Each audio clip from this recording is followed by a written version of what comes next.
All right, ladies and gentlemen, we are on Estuary. Zaf, what's AAA doing here in the green? Yeah, remember, guys, this is a best of 3, and this is Game 3. We love Game 3. AAA, Everybody loves Game 3. We got GS Patton 360 in the Gdansk with just basically an assassination build going for everything for the main guns. Hollowbuck in a Daring. We saw Hollowbuck do crazy things in Darings before. Last Belmont in a full-on torpedo spec Shimakaze rocking the 12s. Okay. For cruisers behind, we got Ham's Hammer in a Salem with reload build, and that is a radar build Salem. Point of note, this is one of those few maps where maybe Hydro is actually a better choice because of the duration. Hookline is running a Napoli with range module. Chase 1523 and the Mosfet unique upgrade. Salem Dark Angel in another Salem with radar again, reload spec, and both outnumbered and top grade gunner. Ikik in Ohio, we saw him do crazy things last week in a battleship. And we have Beesums in, of all things, a Preußen SeaRaptor, a Preußen, with secondaries except for main battery.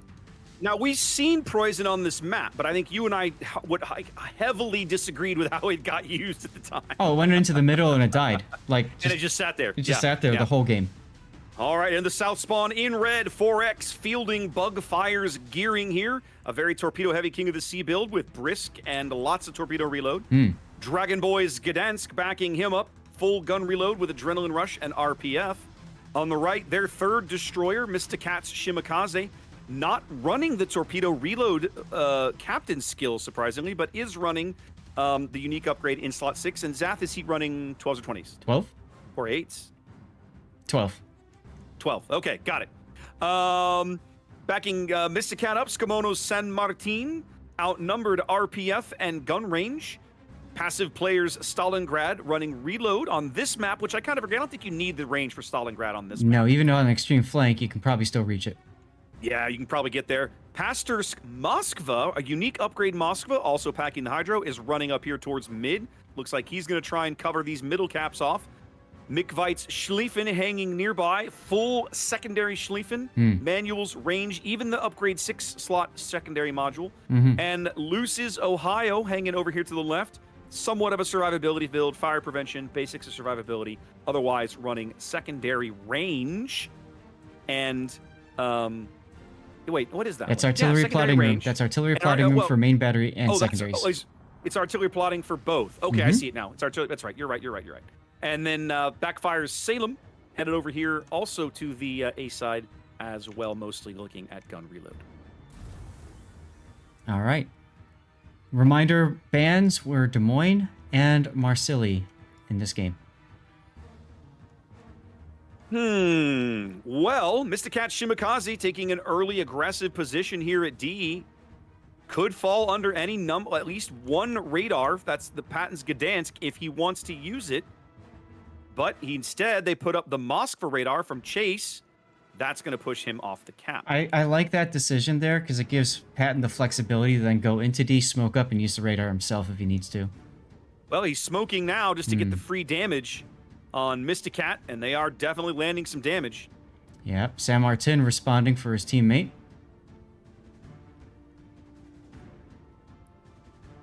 But Mr. Cat, Now, does he have Adrenaline Rush? He does not have Adrenaline Rush. Ouch. Wow, no AR on a Shimakaze. That feels kind of bad. Also, and these Gdansk torpedoes following him down the line, they surely don't have the range. Yeah, there we go. They fizzle out. I want to mention, I don't know that I like the idea of putting a Moskva where Pastorsk is. I guess it's doable, but the problem is there's just so much of the map that he's broadside to. It just feels odd.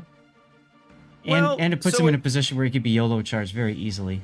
So as I look at the map, Zath, where I think 4X's plan is, if you draw the map in half, split the 5-6 line, look at east and west, you have 6 ships on the western half of the map, and the Moskva's bow is pointing that way. It almost feels like the Stalin, the San Martin, and the Shima are here in this position. That's the hold to kind of. Yeah, as a hold. Or if the team wants to wrap through and try to wrap into 4X's spawn area, they got to deal with all this crap on their flank. Yes. While 4X is busy doing other things. Ooh, speaking of Shimakazes, Belmont takes a torpedo. Belmont. Oh, and I the see Napoli? it. I see it. And hook line, maybe? Nope, hook line manages to squeeze his way through, but Belmont definitely took one there from somebody. Yep, radar up by backfire. Salem trying to find Nothing. a target. Nothing. Now, if this was a Des Moines, would he be radar? No, maybe Yes, just on the extreme sure? edge. Okay, I Backfire is figured 10 he would. kilometer away. There's more than 10. Oh, yeah, he's 11 and change. Okay. Well, for the moment, the only people taking up a cap, 4X, they've grabbed A, but their AAA finally responding, 60 points. Now their 60-point gap as they pick up D. Patton narrowly dodging all of those Shimakaze torpedoes. That is a brown alert, ladies and gentlemen. Now, for those of you guys who are new to competitive, when we say things like push or receive or hold, it's because typically you have one side that holds and one side that pushes. Typically. You have 2-3 ships that are on the hold side. Everybody else kind of fanned out, set to push. Belmont getting more shots in on him now. He got detected for a split second. Forced to make inky. Wow. Yep, sorry, I'm having to fix something on my stream real briefly. Give me one moment. No worries. Belmont does have adrenaline rush, so he's going to get all the benefit of his torpedoes. They have just intensified his torpedo reload and made that Shimakaze even more of a threat until he dies. One of the few cases where taking more damage means you become a bigger threat in this game. Usually you'd think it'd be the other way around. Torpedoes coming in on Skamomo's St. Martin. He takes 2 despite having hydro available. That's a huge torpedo salvo for Team AAA. We got shots coming in. He is lit on fire. 50 seconds before his next DCP, assuming he doesn't get to use his funny button and reload his consumables that much quicker, and his heal's about to expire. So he is definitely the focus target for both Hammer and Dark Angel's Salems. And you better believe they are pumping shell after shell into him right now. So now I think we're starting to kind of see the 4X push wrapping, Zath, right? The Moskva's about to step into B. The Schlieffen is kind of positioned so that he can hold this gap in the middle of the board and has the Moskva's back, right? And then the Ohio over here, this is loose, kind of moving up a little bit. Now they've got Belmont all the way down under 900 HP. So he basically cannot take a risk of getting spotted again. Maximum adrenaline rush for him. And because he's got that adrenaline rush, he can just, like I said, dump torpedo like mad. And that's what he's going to do this whole time. He's on the kite flank. And that's what you want to do on the kite flank, right? Yep. You want the enemy to push into you. Better chance of hitting torpedoes and stuff. So here's the dilemma. You've won your flank. What do you do now? Do you continue to advance or do you go into the mid? And you can see that 4X is starting to divide their forces a little bit. Gdansk going mid. Mysticat in trouble again. Gdansk Patton detecting him on radar. They want him down. This could be a huge kill. Mysticat's been playing a really dangerous game the whole time. Yeah, he doesn't go down. They caught a glimpse of him on radar. Nope, they don't get enough shells on him. Oh, Patton takes a torpedo from the San Martin. Patton taking a torpedo as the San Martin radar is available.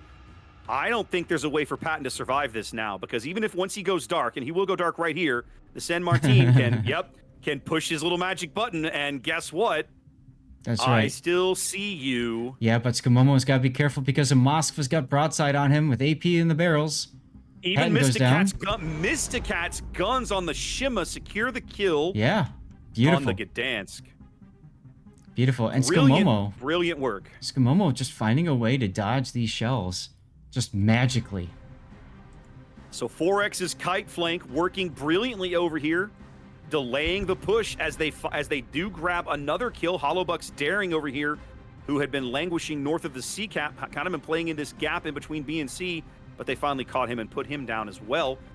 2 ship and a cap lead here for 4X. Yeah. 9 minutes in. I just want to take a moment and highlight that we've got Luce in the Ohio and Mikvite in the Schlieffen, both basically in the same grid square, or one grid square from each other. And the Gdansk and Pastorsk Moskva, like all of them just sitting there chilling, like, hi. Look at these. Look at the Napoli Salem close pass on the A line, Zaf. Well, yeah, but see, unfortunately, that group I was just talking about has a broadside salvo. Oh yeah. And so they took it. Brilliant shots.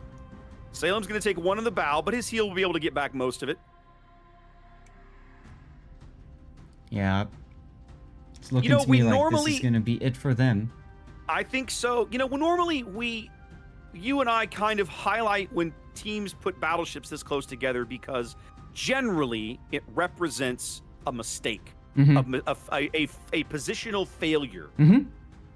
I have to wonder, Zath, if maybe on estuary, conventional wisdom like that is perhaps not applicable.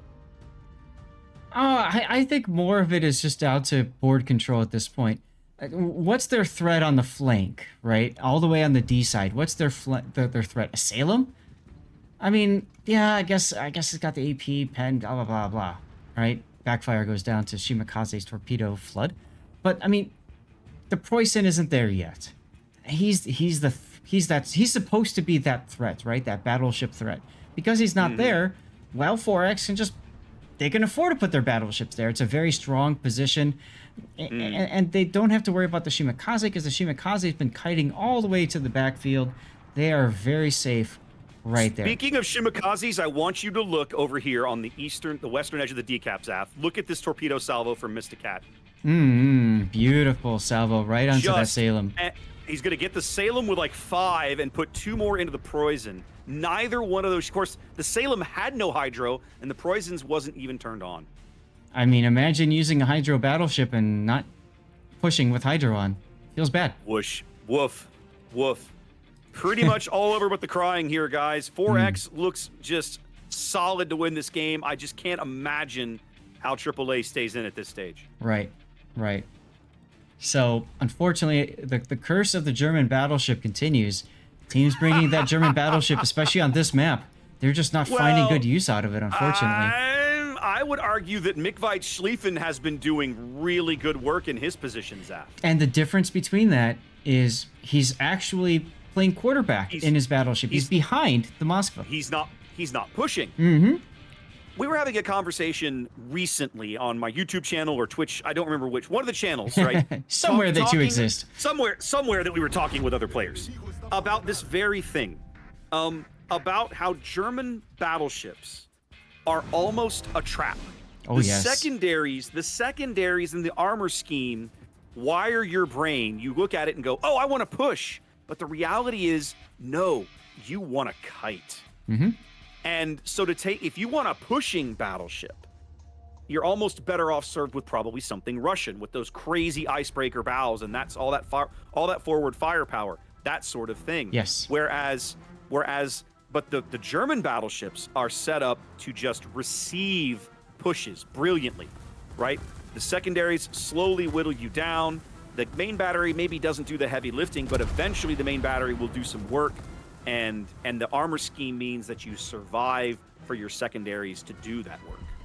Yep. Take a look at the mid here as Chase is trying desperately to shoot the Gdansk, who's hiding behind his teammate. He can't do it. He can't do it. There's a giant Moskva hull in the way. He's literally wearing the Moskva as armor. Right. Chase now is going to have to drive up here in order to get this shot. And the Gdansk is still trying to turn around and prevent it. The Schlieffentorps are going to seal this deal. Wow. Wow. And there goes the horns of winning. GG to both teams, but it's 4X who comes out the winner here on Estuary. They retain that winner's bracket title up in whatever group we're in. What group are we in? Group 4. No, this is Group 1. Apologies. Yeah.